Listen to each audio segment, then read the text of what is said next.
Okay आगे कौन कहले जो आईपीएस कंडीशन जो सस्पेंड होइछन आपण केमती देखु। नमस्कार। ओडिशा इतिहास रे ये गोटे विरल अध्याय।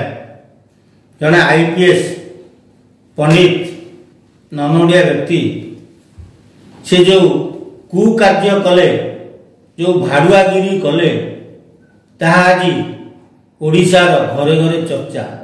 जड़े महिला इन्स्पेक्टर घरे पशि ताकू जोर जबरदस्त बाहवा लगी कहले से दीटा छुआर माँ तेणु से ये जबरदस्ती कले। आम एति जाचु जे पंडित सहित से इन्स्पेक्टर आगुरी भित्रिया संपर्क थिला ठीक, किंतु विवाह पर स्वामी आसिला परे आउ संपर्क किए रखिपारे कि? तेणु पंडित गोटे बाइक धरी तांको घरे पहुंची ताकू बाहा लगी एबे नहीं जी बोली जोर जबरदस्ती कला बेले ताको स्वामी पहुंचले। ताको स्वामी को हेलमेट रे अतर्कित आक्रमण करी ताको मुंड फटई देले, ताको डाइनिंग टेबल भांगी देले। एक कथा जाई कैपिटल थाना रे पहुंचला। पुलिस आसी पहुंचले।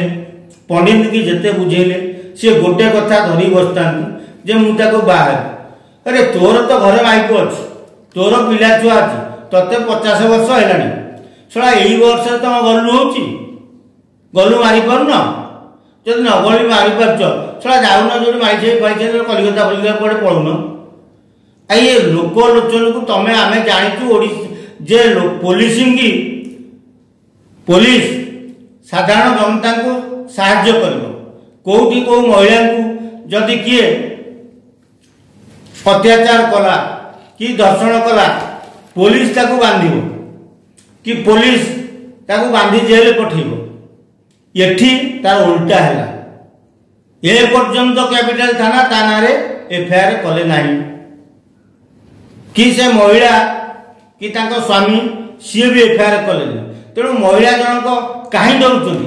तांकर कोन एबे भी तांको प्रति प्रेम अछि कि डरुचंती? कोन एफआईआर दोन गोटे एफआईआर ते दियो से बंधा हवा दरकार। खाली राज्य सरकार सस्पेंड करदे हम कि? तुम कौन भाव ओडिशा लोक हो पंडित?